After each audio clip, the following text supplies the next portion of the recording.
Alors effectivement, on a eu le plaisir d'annoncer l'acquisition de l'entreprise Oki, qui est une pépite de la PropTech et c'est une entreprise avec laquelle nous collaborons déjà depuis un petit moment maintenant.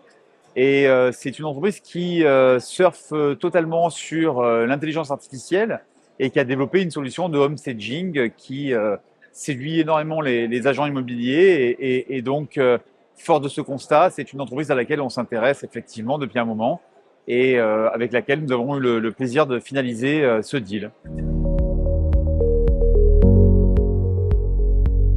Alors, les années 2024 et 2025 ne resteront pas dans les annales de l'immobilier, ni pour les agents, ni pour les prestataires qui les accompagnent. Donc, on a hâte de tourner la page 2024-2025 et de passer à 2026 parce que franchement, 2025 a été une année difficile. On a continué à accompagner nos clients aussi bien qu'on l'a pu, même si ils ont été un certain nombre à être quand même impactés par la crise de ces 2 dernières années. Donc voilà, on finit sur une note quand même positive, puisqu'on a une légère croissance. Et ça a en revanche été un nouveau crash test pour nos entreprises et ça nous a permis d'observer notre résilience. Donc voilà, on est heureux de passer à autre chose et de tourner la page de ces dernières années.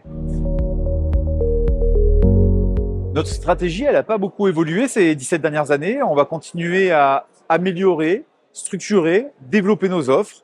Et parallèlement à ça, donc ça c'est la croissance organique, et parallèlement à ça, on va continuer notre politique de croissance externe, puisque Oki, dont on parlait tout à l'heure, est notre 14e acquisition en l'espace de 10 ans.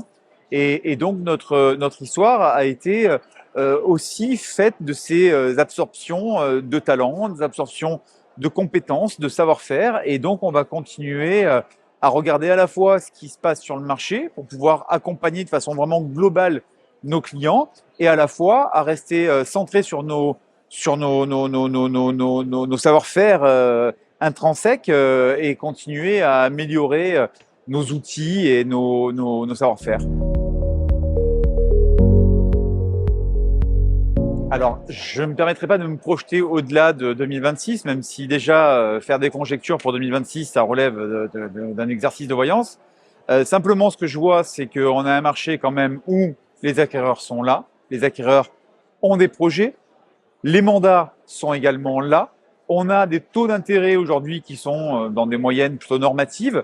Et compte tenu de cet alignement de ces 3 ingrédients principaux, il n'y a pas de raison aujourd'hui pour que, en tout cas, on entame l'année 2026 sous de bons auspices. Et donc, on considère que l'année 2026 va être une année stable, une année porteuse, mais on n'est pas à l'abri évidemment de surprises. Donc, je n'irai pas jusqu'à parler de 2027.